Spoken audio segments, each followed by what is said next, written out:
G'day and welcome to the Hunting Connection podcast. My name is Zach Williams and I am your host. Here we'll connect you with hunters, fishers and outdoor enthusiasts from around the globe. This podcast will share hunting and fishing stories, including past experiences, and tackle the tough hunting stereotypes our community faces. We hope to be a positive influence to those outside the community while also having a laugh along the way. Hope you enjoy the podcast.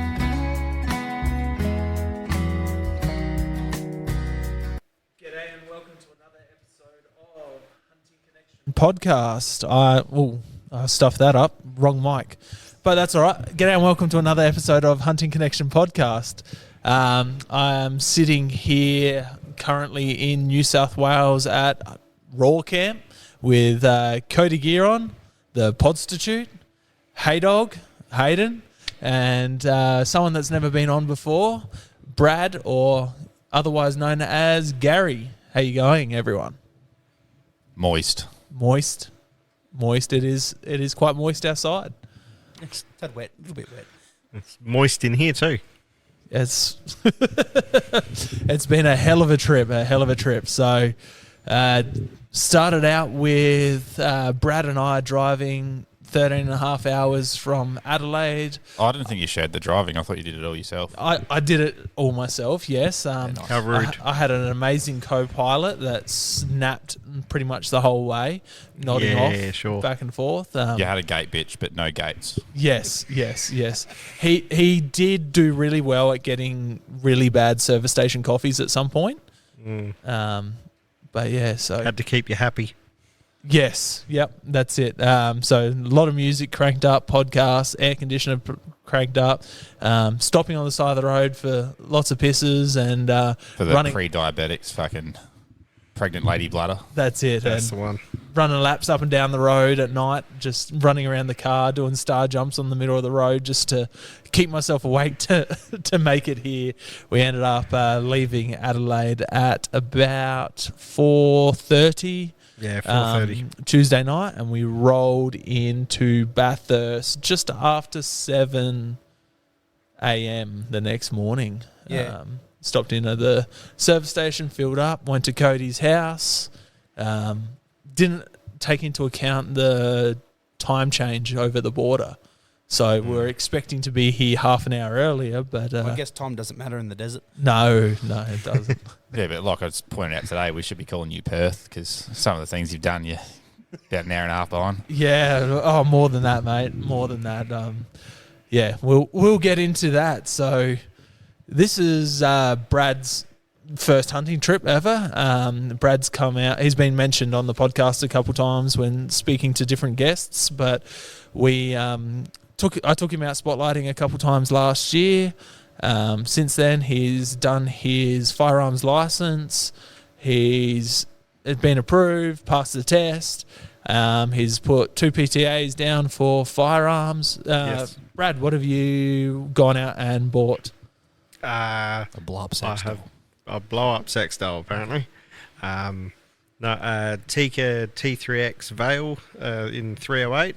Beautiful. And then just a Hauer 1500 as a shorter mini action in 223.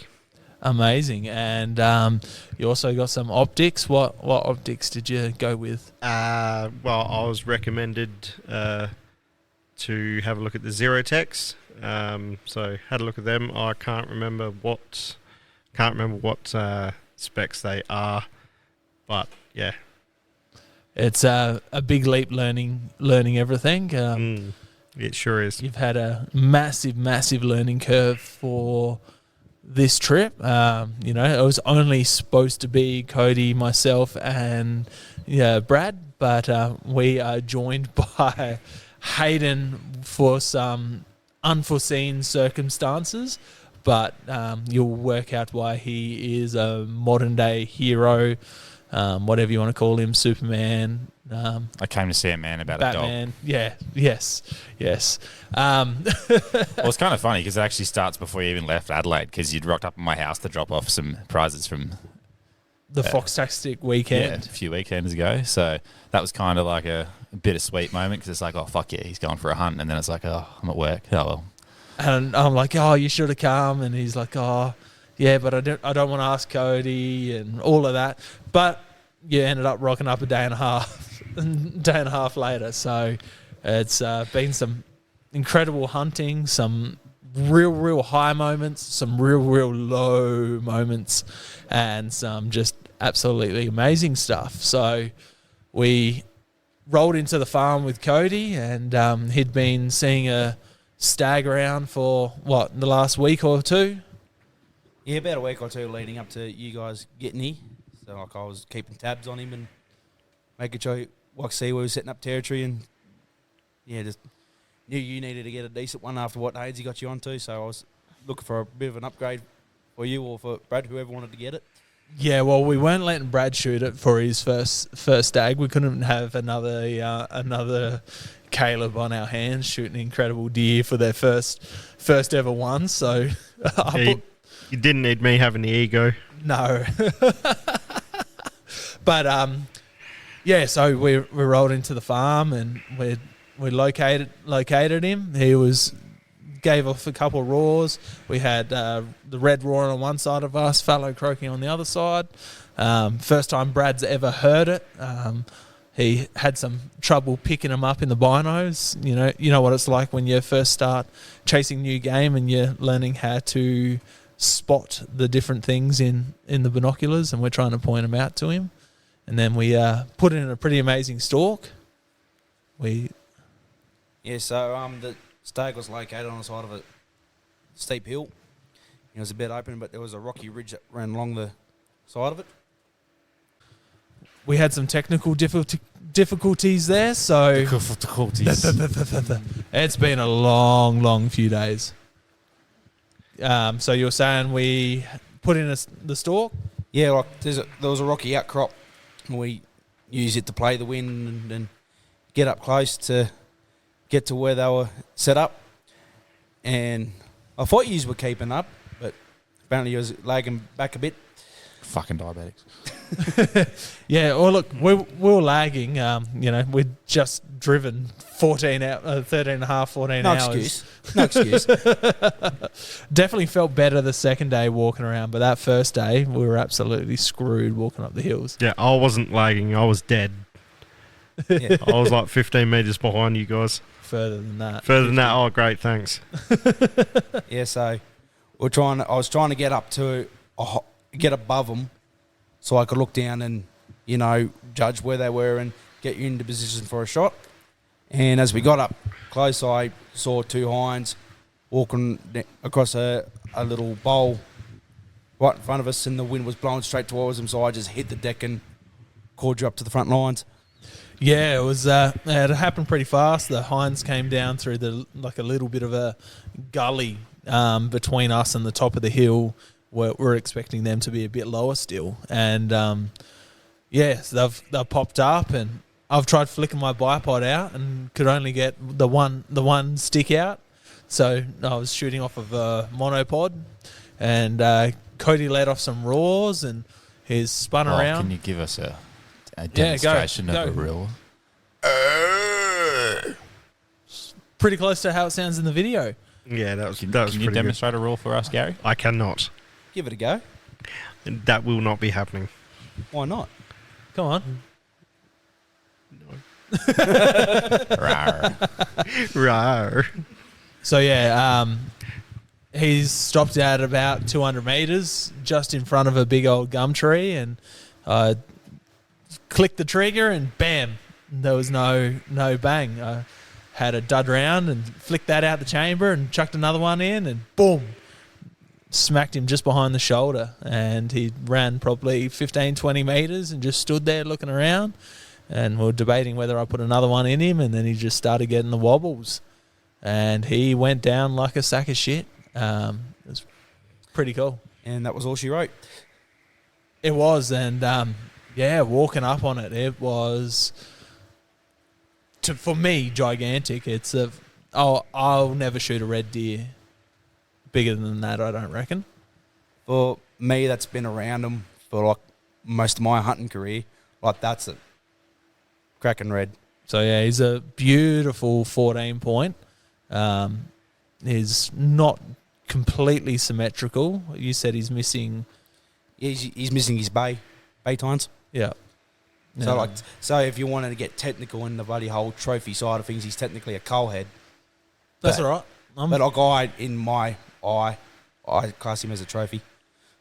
Yeah, so do I. If it's a cowhead, it's a fucking nice cowhead. Yeah, that's it. I love a good wonky donkey. I've taken a few wonky donkeys from my first red stag to this one. My hog deer, few fallow. I tracked the manga heads. But yeah, the trip was to try and get 3 species in 3.5 days. It's not going quite that well, but yeah. So we shot the red. We went back and grabbed Cody's truck to recover it. We've craned it up into the truck, and so we went and got the truck, and on the way back to the red stag, Cody spots a fox out in the paddock. Brad, what happened? Well, you told me to grab the rifle and jump out the truck. What rifle was that? It was your 270. Yeah. Much to Cody's disgust. Yeah, Cody loves that rifle. And then I was trying to line it up in the sight, and then all of a sudden I hear this. That's the one, the old fox call coming in. And he just comes running towards us at pretty high speed, and got about 15 metres away, and I shot him. Yeah, So- that was all she wrote on that. So you shot your first fox. Fox, and Cody laughed so loud, I didn't know what happened. It was hilarious. Because the scenario was just so hysterical. Like the fox came running, I thought it was that close, you're going to miss. Yeah, So when it dropped, I couldn't help myself. I just cracked. And the fact that it was walking in front of a cow, so that's why I started whistling, just to see if it would change directions, and then it's just come bolting in under the fence, and then just stopped at 15 metres in front of you, and you sent one through it, and it was a mangy bloody thing. Yes, it was not a good looking fox at all. It was the first thing you've shot in the daylight. You've done some spotlighting with me on my properties, chasing rabbits, hares, and foxes. Yes. So that was your first experience to shooting, but this was your first experience to hunting in the daytime. Yes, pretty much. Yes, it was. We've gone out on one morning stalk, and you've seen a couple deer and stuff like that. But yeah, so called him in, and you shot your first fox, which was just awesome to see. That was amazing. Somewhere between shooting that fox and recovering that red stag, somebody had their car keys in their pocket. Like a fucking retard. Who was that? That would be me. So gutting this red stag, we've chucked it back on the truck, driven back to where we're camped, and I've gone to go get my car keys out my pocket, and I've just had a major, oh fuck, where are my keys? So I pulled out my bino harness, and then I've gone to the boys, hey, I've fucked up. I've lost my keys. I think they're out in the paddock. So Cody's driven out there. He's searching for him on his hands and knees. I'm breaking down the red stag while Gary's looking through everything, trying to find at the truck, and no luck. You mean to tell me we went looking for your keys and you were just wandering off, just doing your stag, not worried about it, not stressed at all? I was very, very stressed. I don't think any of these boys have heard me so quiet. It was concerning. Yes, you're never quiet. I was. Look, luckily I thought it was hilarious, so I was just giving you serves like you deserve, because that's piss poor planning. You don't take your keys with you. Yes, it's something I never do. It was just we were in a rush. It was spare of the moment. It was warming up, and we wanted to get that stag out of there. And I'd locked my guns in the car, and I chucked the keys in my pocket. I was trying to do the right thing, and it bit me on the arse. So that leads to Hayden being here. Luckily, I had a spare set of keys in Adelaide, and we were talking about, whether we try and post them. We rang up to see how much it would cost to replace them, and that was just a nightmare. And then Hayden, the fucking legend that he is, he goes, "I will drive your spare keys up if you like." if I can come hunting. So And now I'm here. and now you're here. He's gone and picked up my spare keys, and he's made the 13.5-hour trip up here, and we got to go out for a hunt this morning. Yeah, it was good fun. Plenty of piss takes and plenty of piss stops. Oh, lots of piss stops, but Always. my God, there's been some banter with this, with these keys. We've got Cody's partner right next to us, Nikki. She's got a front row view of the podcast setup, and she's been teasing me. She's been lovely, trying to do everything to help, but everybody has been just absolutely laying into me over it, and it's been I'm a lot like Hayden messages. He goes, "Oh, I didn't end up getting your keys. I'm not coming up till tomorrow morning now because I've had to go to work." Even though he sent me a message saying he's leaving in an hour, I was still freaking out. I've gone, oh shit, what am I going to do? What am I going to do? And Cody rocks up and he goes, oh, I spoke to Hayden and he's on the way up here. I've gone, fucking what? He told me he's not coming. He's like, no, he's on his way. So we checked Snapchat maps. I'm like, oh, that sneaky fucker. I said, It wasn't even me sneaky. I'd sent you a message to tell you my whereabouts and whatnot, and then it's like, hey, brother, what are your plans? And it's like, oh, nah, bro, like, not happening. So, yeah.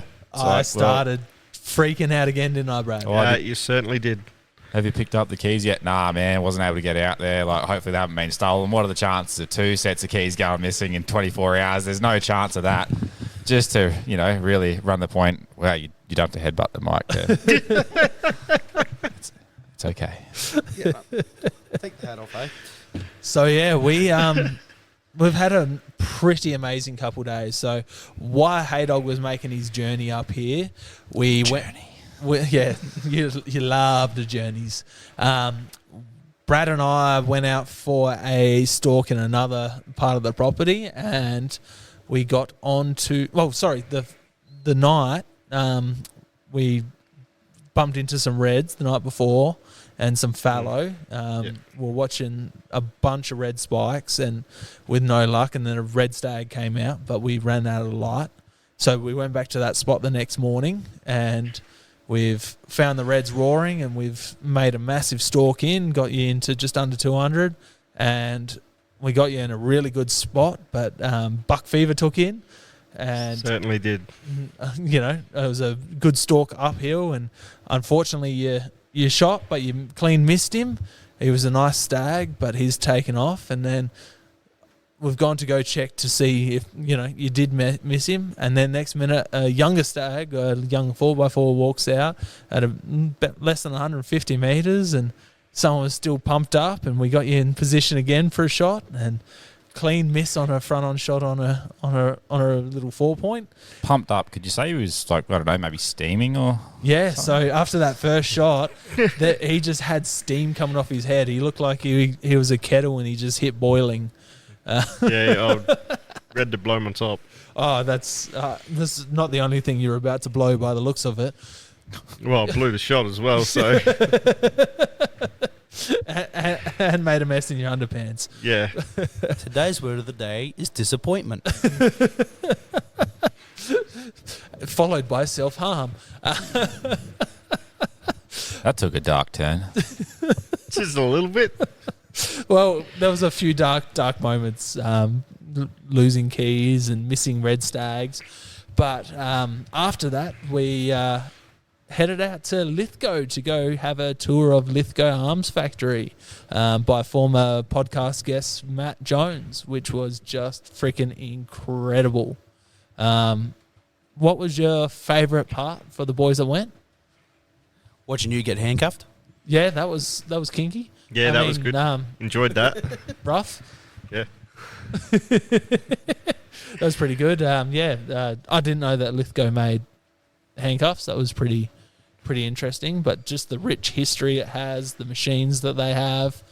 Some of the machines that have been there since they opened in 1912, and they said they still use them today in the manufacture of these amazing firearms, is amazing. Yeah, like using all sorts of things from like the big laser stuff all the way to the kidney buckets. Kidney bins, all right? Kidney bins. You leave my bins alone. They were impressive. That's a nice bucket. But yeah, it was absolutely incredible, and just to see how big. How many employees did he say they have? 170 from the 100, area? 160 something. Yeah. Yeah, something Yeah. like that. Yeah. And so they said that they put people through apprenticeships through all different trades, electricians, plumbing, everything. Yeah, and they got like sometimes got like the 3 generations of families, buddy, working with the factory. Yeah, that was absolutely amazing.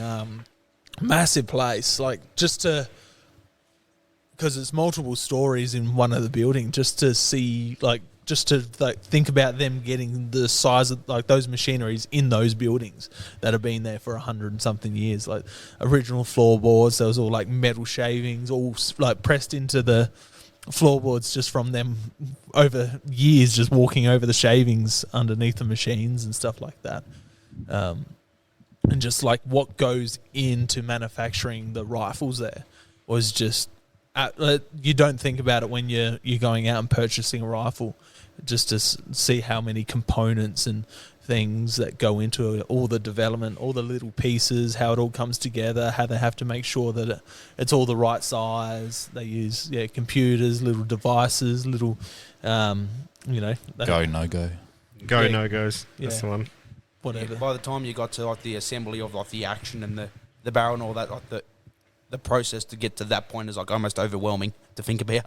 Oh, it was freaking mind-boggling. And then like we went to the proof range bit, and they showed us the proof range, and Matt explained, what goes on there. That they actually put a couple of shots in every single gun with a 30% more powder than, Yeah, 30% more. Yeah, 30% more than what was recommended at the top rate. Yeah. So it's like it's shooting more than it needs to, just to show that it can handle that sort of stuff. And then they proof it, which is one. Didn't he say they're one of the only manufacturers that actually proof rifles? Yeah, because most other manufacturers just sort of build them and send them out. Like Yeah. they don't test them out. So So like when people go buy them at the shops and whatnot, they have a bit of a complaint. They said, "Oh, someone's fired this." yeah, that's it. They put 2-3 rounds in proofing it, from what I remember, and then they put about 5 rounds in the sighting range. So they chuck a scope on every single rifle, and they fire it just to make sure everything's going right. They mount a scope on it. They have a high-speed camera on it, which is ridiculous. Like just how slow motion they can make it just to watch everything shoot through it and make sure it's working perfectly. So if you're buying Lithgow in Australia, it has been shot, but to make sure that the product that they're sending out is just bloody terrific. Viewer, listener discretion advised. We're not telling you to load your hand loads 30% above, though. No. But that's what they do to give such a wonderful product. Yeah, And- it shows that they're safe to use with all the rounds that you can buy for it. It's amazing. And just not just the civilian side of things, but the military side of things was just incredible to see as well. And just to see that they, use some of the civilian side of stuff in the military side of stuff for development, which was just absolutely mind-boggling. But yeah, follow that. Was there anything else you guys want to add on to about the Lithgow tour? Would have been amazing. Yeah, I know. I'm so sad that you weren't there yet. We need to try and hook you up with Matt next time. I'll do the tour again. Oh, I'd do it again in a heartbeat. Purely It was just to go amazing. back into the gun room. Yeah. Yeah. That was gorgeous. It was gorgeous. So You just want many to get beautiful. cuffed again. I saw you popping a chub in that video. Oh, we got a pair Really? of You could see it? Oh, we got a barely. weaker pair of cuffs just to reenact it at night in deer camp. Few bust ups. 100%. Brad's gonna wake up handcuffed to a deer carcass outside in the rain. Nice. You can watch it now for $5.99 on his OnlyFans. Just look up Big Rig. Wow. But it was just absolutely incredible. So Matt, if you're listening, or if anyone else that works at Lithgow Arms is listening, thank you very much for the tour. It was absolutely incredible, and it was just fantastic. And when the museum opens up again, I can't wait to go visit the museum, because Matt said that's a must go. He said that people in the town don't even realise that Lithgow Arms is still operating because it's under the It's under the French company. Yeah, the French Thales or Thales. Thale. yeah. Yeah. So apparently one of the workers got into an argument with someone in town because he's like, yeah, I work at Lithgow. And they're like, no, that closed down years ago. And he's like, I just come from there. And they're like, no, you didn't. It's closed. And he's like, no, it's not. Well, look, Australia doesn't exist either. We're just paid actors, remember? So Yeah. Yeah, South America. 100%. But yeah, then so after that, Cody, myself, and Brad headed back down to Bathurst to go meet Ian Fenton, who was the owner of the Archery and Bowhunting Museum in Bathurst before it closed down in 2018. 2019 was when it closed. Like Yeah. that was when it was last open, and he did the archery awards last. Amazing. Like, it was just absolutely, again, mind-boggling to have all the information and history of Lithgow Arms and then going straight to another huge part of the history, like just the bow hunting stuff, and chatting to Ian. Ian and his wife were just so welcoming. So anyone that knows them knows that they're just incredible and lovely people. So Ian and Roma, just incredible, lovely people. So I'm very upset that I never got around to coming up here to actually see the museum when it was open, because it would have been just incredible. We sat there for... That would have been amazing to see that, all the history that he had. Yeah, we sat there for, 2.5, 3 hours, I reckon. Yeah, And just- 3. Yeah, I knew when you guys come, I was like, you got to meet Ian. Like, yeah, you're not going to regret it. No, definitely not. Especially because, like, once you sit down and start talking to him and you just let him go, let him do his thing, he's just like a wealth of knowledge, like of history, and can tell a story. Oh, he's incredible at telling stories. Amazing stories. We got some amazing stories from him. We got to go up and see the old museum that's now his art gallery. He is an incredible artist, incredible paintings. Everyone that's probably seen his stuff on Facebook that he's posted in person, it is just spectacular. Anything to say about his paintings, you guys? Nah, you hit nail on the head. What about Like every time I've been there, like I've seen the paintings before, but like he's always got a new painting sitting up. Like the Indian paintings that he's doing at the moment, like I hadn't seen those before. Those look insane. Yeah, he's Yeah. got And all... I keep forgetting about the elephant, but he hitting the crocodile with the tusk. Like I've seen it that was before, and I good. keep forgetting that it's there, and it blows me mind every time I see it. That's amazing. the Yeah. elephant in the room. How'd you know I was there? We're talking about it. So yeah, we sat there, and he's made 3 different books of the history of bow hunting and archery in Australia that he's clipped together from news articles and bow hunting articles and stuff he's written, and Yeah, it's scores all- and medals. It's all collections from what he did in the museum. So he did tell me about the book before. What his original plan was that he was going to write this book and try to narrow it down to a bit less detail, and then he was going to get like a couple hunters and archers to write like a little personal story to add in as extra content. Well, I don't think he ever got around to it. So what he ended up doing is he ended up writing 3 encyclopedia-sized books. They were huge. And it's just basically like from start to finish of archery in Australia, like up to the point like to where the museum got shut down. And it's just everything is there. Like you look hard enough, through all of it, you will find it. Yep. There's... And then I believe he only printed a couple copies and gave it to some very close people to him. I believe Ben Solaris might be one of those people that's got copies of those books. Yeah, well, that's it. Like, we've got all these idols here in the bow hunting world. You know, Hayden and Brad, not so much. They don't really know too many people in the bow hunting side of things. But seeing write-ups on my idol of getting into bow hunting, Casey McCullum, and then you've got stuff like Ben, and then you've got all these other amazing bow hunters that have come through Australia. That's just, the first Australian to take a brown bear, first Australian to take a bighorn sheep, first Australian to take an ibex, Russian boar, Bulgaria, fallow deer, all of this stuff is just incredible. Yeah, it's just, I don't know. It's just upsetting that no one can really check it out. Yeah, it's super sad. Like, it's a huge part of history lost. There's so much that could have been learnt from him, and still is. He's such a humble person. Like, he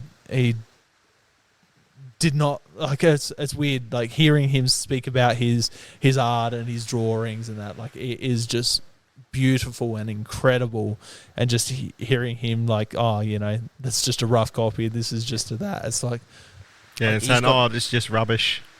It's just something I'm doing. He's got no self-respect for himself. No. Like, he's done all this incredible work with the archery and the art stuff, and, like, he just brushes it off though it's nothing.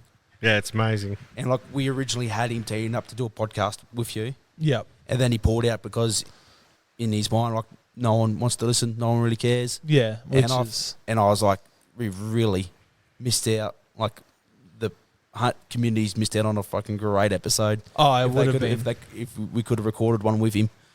It would have been amazing, like, just to have the recorder sitting there, even if we weren't all mic'd up like we are now, just have the recorder sitting there and just listen to him tell these stories about all these incredible bow hunters and archers that have passed through, and, going across to the States and doing all the stuff that he's done over there with the bow hunting museums over there and Pope and Young Museum, and it's freaking incredible.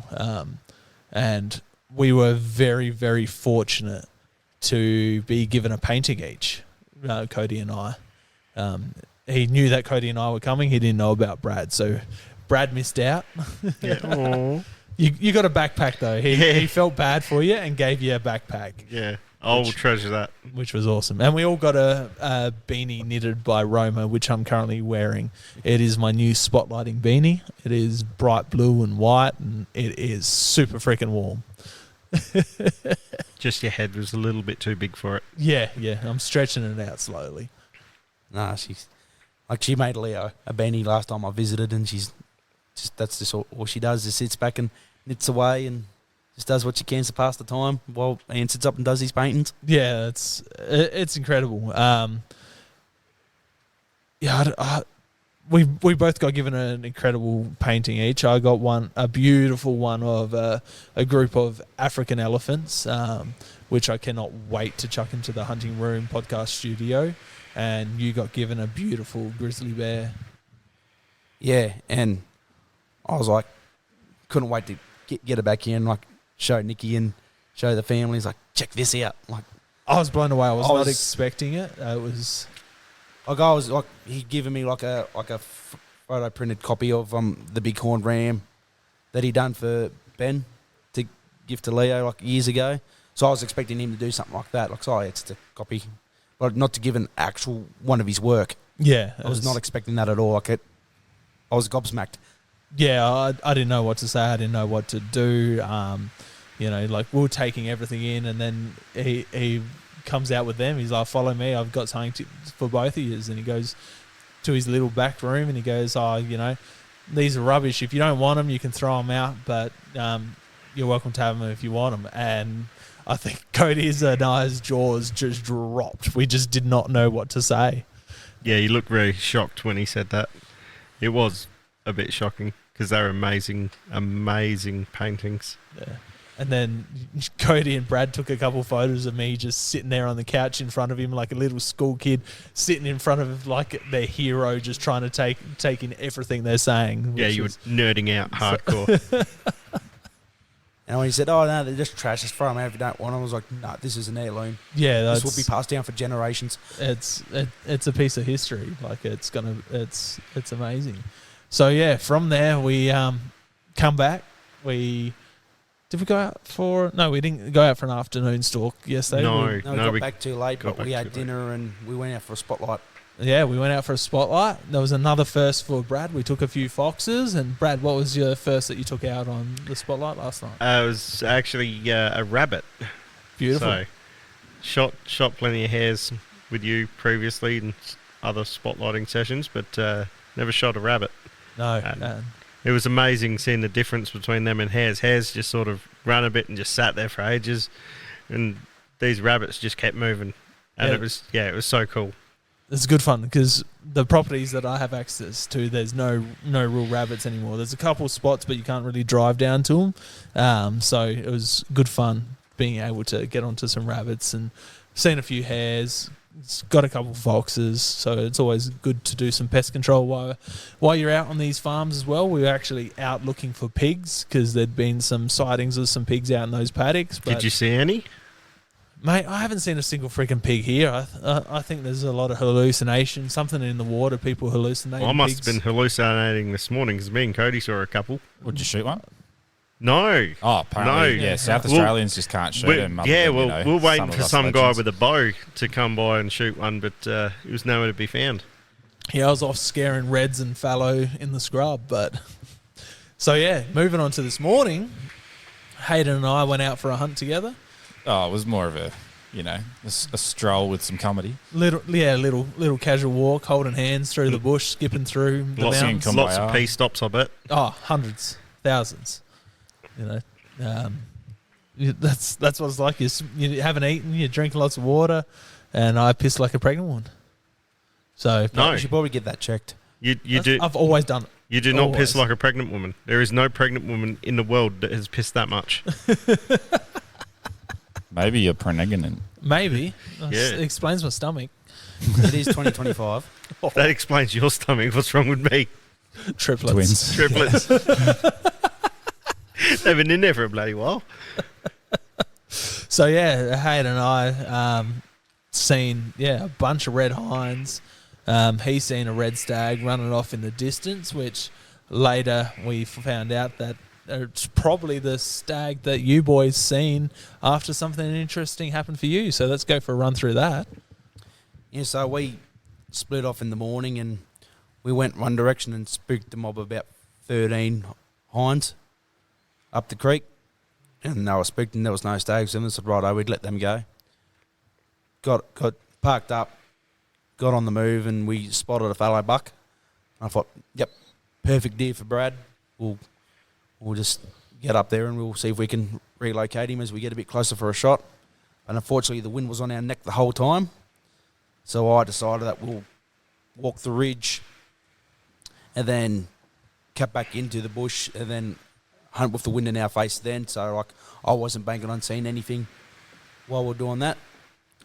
I was climb through the bush. I could just smell a stag around.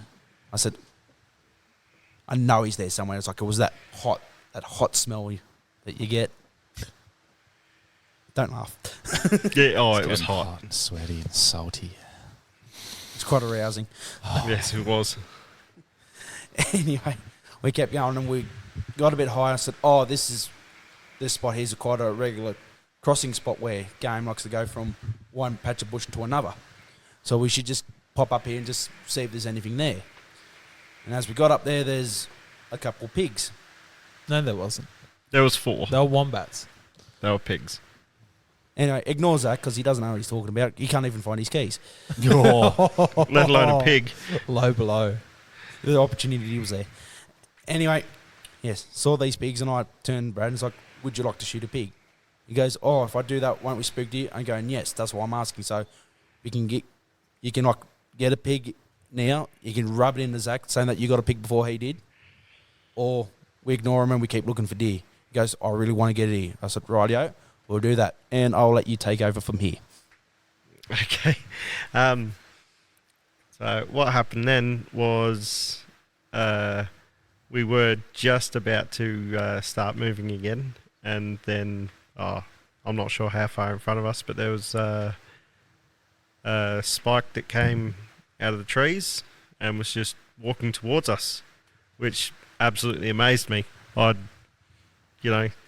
the first time, or not the first time seeing the deer because I've seen a few, these past couple of days, but that close, and must have walked up to about between 40, 50 metres away. I know Cody doesn't normally let people shoot spikes. Likes to, let them get a bit bigger. But he said, for my first deer, it's my birthday as well. He said, get the gun ready, and we'll shoot this one.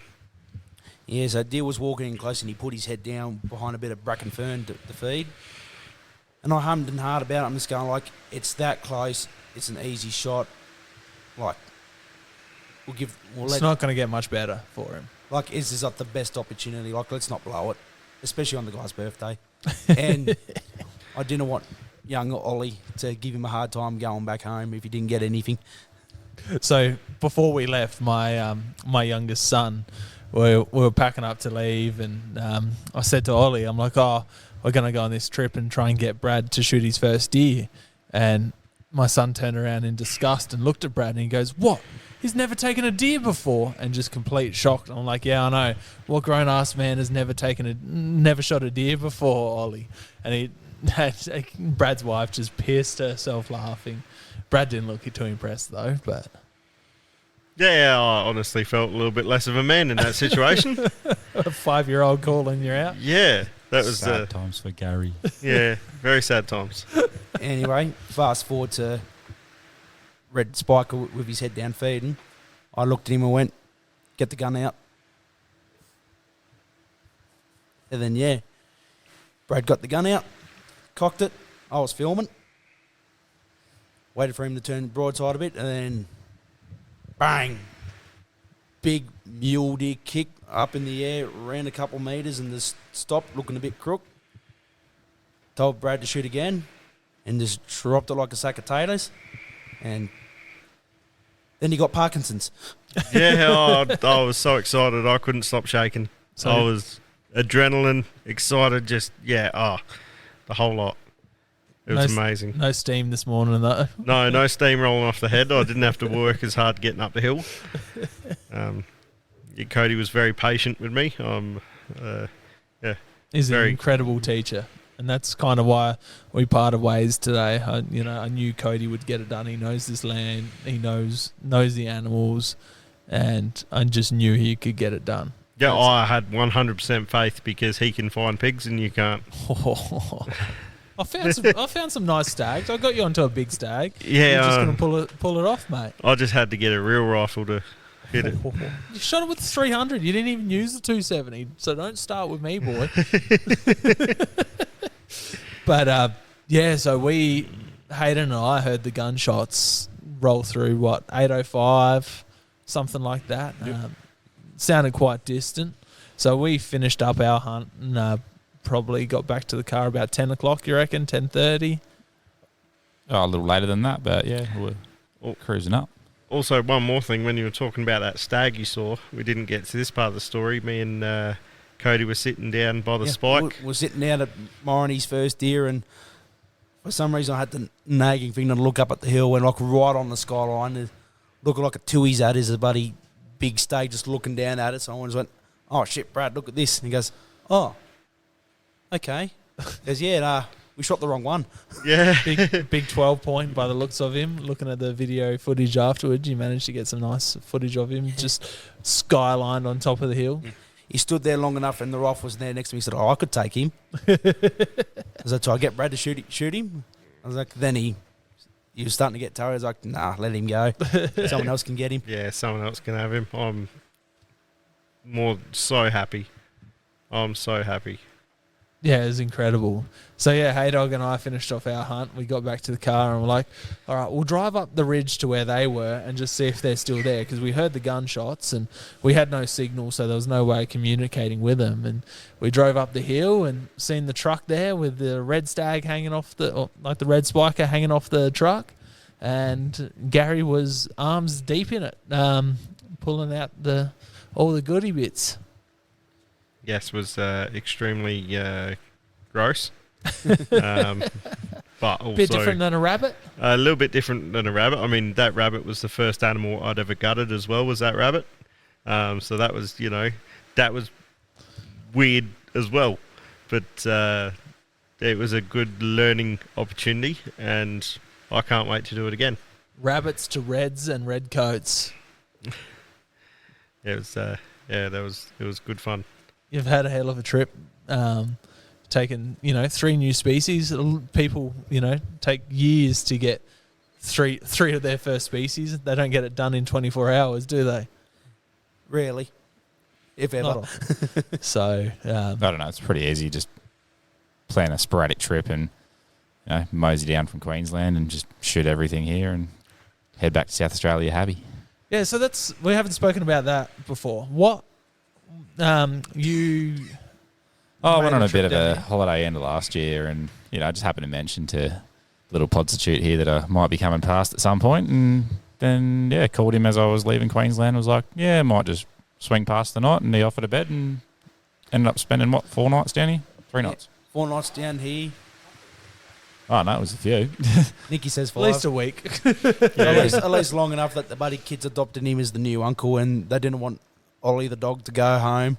Yeah, he's now been labelled that dog. That dog. That dog. Yeah, That that dog man. came for a road trip on this one as well. So The Yeah, kids but- were stoked to see Uncle Haydog and dog. But that's where the whole South Australians can't shoot pigs thing come from, because I come down here and just got it fucking done. Well, from the last podcast I did with Cody was on the way back to the airport from here. I'd missed the pig. Well, not missed the pig, hit and lost the pig. And then, Haydog came down here and shot one with a rifle. I still don't believe he hit it. I still don't believe there's pigs here. I think, there's something in the we water did see one. or hallucinating. Even Nicky shot one. That's rough. Everyone's just beating me down. Just beating a man while he's down. Looking for his keys in the dirt. Just down in the dirt, looking for his keys, and you're just kicking me. Well, again, it comes to the planning. Just don't take your keys fucking hunting. So, that's my biggest bit of advice. Leave your keys in a safe spot and triple check that they're there. And if you want to find pigs, don't go with Zach. Yeah, You're cursed. I'm the Yeah. opposite of a pig magnet. I'm just whatever that is. I'm too tired to think of anything. We've You're a moderate-sized seagull. oh, that's a bit rough. I'm a sparrow. Exactly. Yeah, that's Same accurate. thing. But it's been an incredible trip. We spent the afternoon butchering deer and mincing and packaging. How was that experience? That's the first time you've ever done anything like that, Brad? Yeah, first time doing anything like that. It was unbelievable.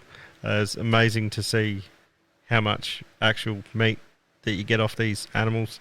I mean, even before this, we saw a couple of fallow on your hunting property back in Adelaide, but before that, I'd never really seen sort of deer up that close, and I couldn't believe how massive these animals were. What was your thoughts when you first walked up on my red stag, like being the first red that you've seen that's that close? Oh, I couldn't believe it. I thought it was bloody unicorn. It was like just this magical freaking creature. It was, it was the most amazing thing I've seen. Like, couldn't He was believe nearly it. more excited than you were when we walked up to it. Yeah, Yeah, I must have had some feeling in my stomach that keys were about to go missing or something. you mean you had that feeling in your pocket? Oh, Oh, well, no, he didn't have the feeling. Oh no, right, because he lost them. Yeah, okay. so now there's a bounty out for the keys that these boys have put out. Yeah, we're up to $11 now. So anyone that comes out with a little Unfortunately, hobbit, you'll get $11 if you can find these keys. unfortunately, Zach couldn't donate any of his own money to help find the keys, but Yeah, so we band together and put up a full fundraiser of walking to the car and going, what change we got here? And it's like, yep, $11. It's about, it's about right. Nikki, Cody's partner, also went out and bought a metal detector. It's going to be hilarious. yeah, she swears she's going to find them because we're just a bunch of dumb blokes and we had a boys' look. I don't have faith in it now because with this rain that's coming down, that's going to wash it down the hill. Moist. That's a big hill to search. Yeah. And steep. You need your spraying drone and put the metal detector on it and fly it around looking for it. Thermals and LiDAR, freaking ground penetrating radar. I think with all that, you still wouldn't be able to find a pig too. Oh. Now listen here, you. Don't get me started. I'll beat you while you're down. Yeah. But yeah, so it was your birthday today, Brad. Yes. What surprises popped up for you today? Apart from shooting your first deer on your birthday, Oh, I couldn't tell you. I'm glad I've didn't got find no a rope idea. around it. what happened afterwards? Couldn't find a rope around it. It was good. Yeah, he took the rope off before I got to it. Afterwards, well, when we were, when I was attempting to try and butcher some of the deer, you had a birthday card from my wife and son in the car for me that I didn't know about. That they snuck in, asked Yeah. me to bring down for you. Yep. So you gave me that. That was cool. Quite an emotional moment for you. yeah. This is your first trip away from your family. Yeah. Your son's 4, and Yeah, it was. Yeah, that was horrible. Thank you. So I was in Just- a good mood till you brought that up. yeah, just it's didn't. look, it's something to talk about because there's all 3 out of 4 of us are family men here, where we go away from our, well, again, new for you, but we go away from our partners and our children, and it's something that happens. You take into account, like you're missing your family, you're missing your kids. It's not easy going away. No, Yeah. and when we first left, I didn't think it was going to be that hard. I didn't think you're going to miss them, but I didn't think it was going to be that sort of that much. You're going back there, but it just it was intense. Do you want to know the bad news?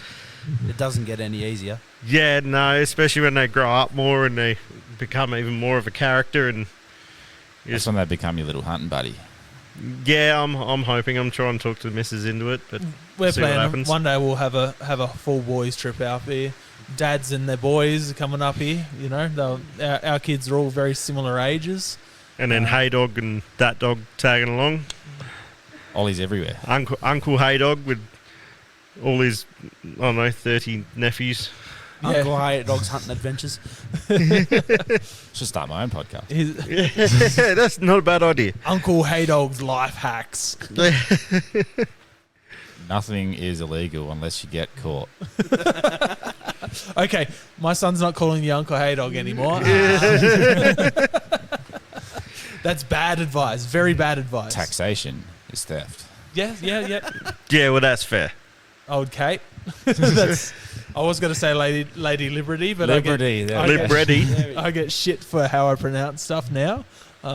It's because you're dyslexic. I'm just getting beaten down Mouth left, right, and dyslexia. centre Yeah. on this trip, from losing keys to freaking pronouncing shit wrong. Oh, wait, you lost your keys? What? Yeah. Where? Oh, I need to go look. When did that happen? There's nothing in my pockets. Are we going to get home? Well, you said before that I know we're going home. I'm just like, oh, I was 50-50 there for a minute. No, I said I knew I was going home. I had a plan for me. Yeah, someone jumped on Facebook Marketplace and started looking at second-hand cars to drive back. Yeah, I was going to buy a bucket and drive it back. I was still tempted to do it. Flog Cody's car trailer that he brought in South Australia and take it back down on a car trailer. I've got to go back down and get it back. Oh, no, Cody has to come for a trip. What a shame. Another Cooper Ale House dinner with taxidermied stuff. I just wait till I get the big one back. Take that for a mission. Yeah, so that's something that's happened since you were on the podcast last as well. What's this big one you're talking about? Oh, I shot a little spiky at the start of the year. A little spiky? Yeah, thought I'd start the year off well and get out for some hunting. 'cause New other- species of a spiky. Yeah, so this one's a shit owl. Shittle. Yeah, so first of the bunch for me, and yeah, Axis. fresh off the ranks for the year. So I was actually going for a whole deer hunt, and just happened to be out on some great private land, and yeah, ended up coming across this mob of chital that just kind of moseyed on through a few times. Had eyes on them for a couple of days, kind of made their whereabouts and what they were getting up to, and it was like, yep, this thing's a fucking monster. Can I shoot it? And got permission to. So yeah, smoked this chital at a little over 200 metres. Crazy. And what did he measure out at? As in me when I shot it, or the actual deer itself? Because it was. Can we just get all both? of the inches? Can we hear both About measurements? 31 inches for both. Oh, all of the inches. Yeah, that's 30 and 1's two different measurements. It's So- added together. Yeah, so we went 30 and a half either side, and has like fucking beautiful katanas, and it's just everything you could want in a chital. especially free range. And what do you think about this 31 inch chittle, Cody? So, Fucking bullshit. Because I only a few months before also got a chittle up in North Queensland, and it's an inch shorter than Hayden's. Still talking about deer, aren't we? if not, For the we're most really part. going to need to get a measuring tape because I think there's a few more inches in it than that. Lucky you got 2 toilet booths over there. We'll give you a tape and you... I was going to cut a hole in it later. Just between the Oh. two. Yes. Glorious. Glorious. So yeah, it's been an insane few days. We went out for dinner tonight. Caught up with Pat from the ARU, so he was on the podcast a couple podcasts ago, so it was great to finally meet him. Meeting all these new people in this part of the world. It's a beautiful part of the country. You could probably hear in the background that we have some rain going on at the moment. So hopefully it's not too loud in the background. Hopefully some of the editing can get that out, but it's going to be a moist morning. Sopping.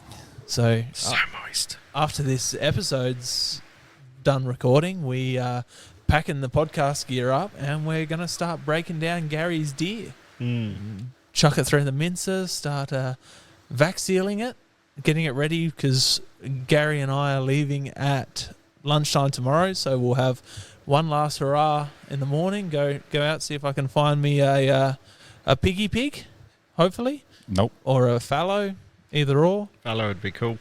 Haydog's going to go try and find a big 30-point red stag out there somewhere. Oh, yeah, it's just some behemoth fucking thing. Yeah, just as long as it's a little bigger than yours. Yeah. Oh, I hope so. I hope I find your keys. Like, that's going to be fucking the ultimate shoot a brag rights. stag with the keys attached to the... If I find your keys, I'm his- going to go spear tackle a pig and kill the pig with your flip key. He's been big 30-point stags raking in the spot where I shot mine. That'd be just fun. picks up the key and it's just dangling on the antler as he's running around. That'd be funny if Rakes Zach's the tree, then key. hits the button and locks your ute again. with the keys that you just with got the back other in the ute. in the ute. Oh man, this is something that's I'm never gonna live down. I can Oh, see, I know. I can Never. see the I meme can king s- making some memes about this. Oh, I'll definitely be making memes, but I also think that the community will come together on this journey with us Oh, to take the absolute piss out of you. I don't know. I think I think Haydog just had a stroke then. that were a few beautiful words there. So If you know, you know. yeah, if you know, you know. Haydog had a podcast with Sassy Sasquatch, names that have been on this podcast before, and you can go. What was the podcast called again? It's the outdoors and beyond. So, are we gonna get a revamp of that anytime soon? Oh. You're a busy boy. Look, life has been ridiculously flat out, but It's been a journey. It has been a journey. that is- 14-hour that is for sure. journey. Yeah. Oh, that's just one of many. But there's been some things happening in the background, and we may or may not be under the same name. That's still up in the air. But yeah, we definitely want to get back behind the mic and bring back the joy and community, and take you on more journeys because your earballs and eyeballs need to know that we're still here. Well, I hope to hear it back. It's a much missed podcast. Gary's not much of a podcast listener. He's been listening to this crappy podcast for a while. Oh, I'm getting into it. Hates listening to my voice because he hears it. Something that we didn't mention, I work with Brad, so he hears my voice day in and day out, and my shitty laugh and my shitty jokes. So, You laugh. Right, you guys work. Yeah, sometimes. Yeah. Sometimes. I mean, I do. I don't know about Zach, but when we're Yeah. not holding hands, skipping around the warehouse, we Oh, so you're at home this Skipping morning. through the desert. your laugh is not annoying. It's just the most fake sounding laugh I've ever heard in my life, and hearing it 5 days a week, I just don't know if I could do it. So thank you to everyone that actually do listen and put up with my annoying voice and my bad pronunciation and my shitty jokes and laughs. No, No. it's good. I do enjoy your podcast. I enjoy the guests you have on. I enjoy learning. Yeah, there's two sitting right here. You're a guest now. And I'm too, a guest mate. now as well. But You've joined the ranks. I enjoy Guest, hearing guest. people's experiences on there, and trying to soak up some of that wisdom. Are From you me. going to Johnny Depp this? Oh yeah, big time. Look, if you want to soak something I'm not being up, Amber Heard. it's gonna have to You're wait till bad. after the Too late, podcast. mate. Although Cody's got the red hair, so he's a bit more amber than anybody else. Cody's got red hair. When? On his chin. Oh, he has a beard. Yeah, right. On the hair Yeah. of my chinny chin chin. But yeah, Brad. So, what's one thing that you're going to take away from this hunting trip forever? Sore bum. Apart from like the Sore bum, yeah. oh Jesus, Moit. that's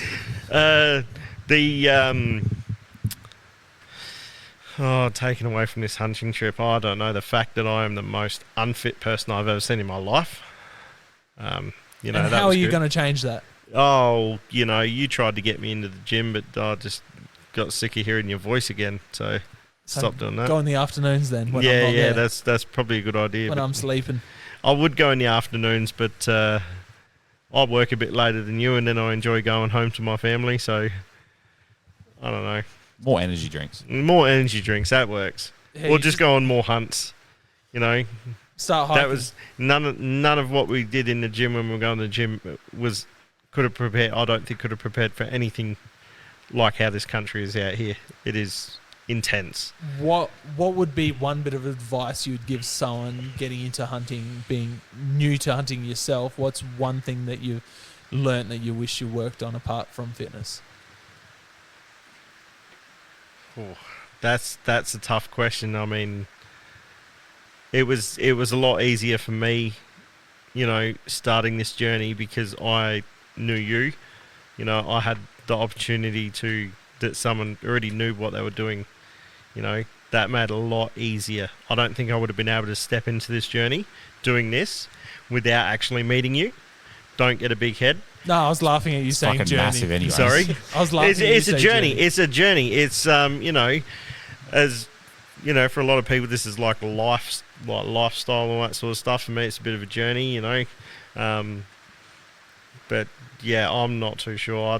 I don't think I'd be good at giving anybody advice for that. But just give it a go. See. Obviously, if you're from South Australia, it's a bit hard. But try and find someone that knows what they're doing already and ask so many questions. Ask all the questions. There's no dumb questions. Listen to Okay. podcasts. You've been listening not just to mine, but to Meat Eater and other podcasts as well, taking it all in, watching lots of YouTube videos. You've dived in pretty deep on this hobby. How does it compare to other hobbies you've had in the past? Oh, The hard questions here at 10 Yeah. o'clock at night. 10 PM. o'clock at night. I'm ready to go to sleep. So this is Zach's podcast is boring him. Yeah, I was putting me to sleep. I'm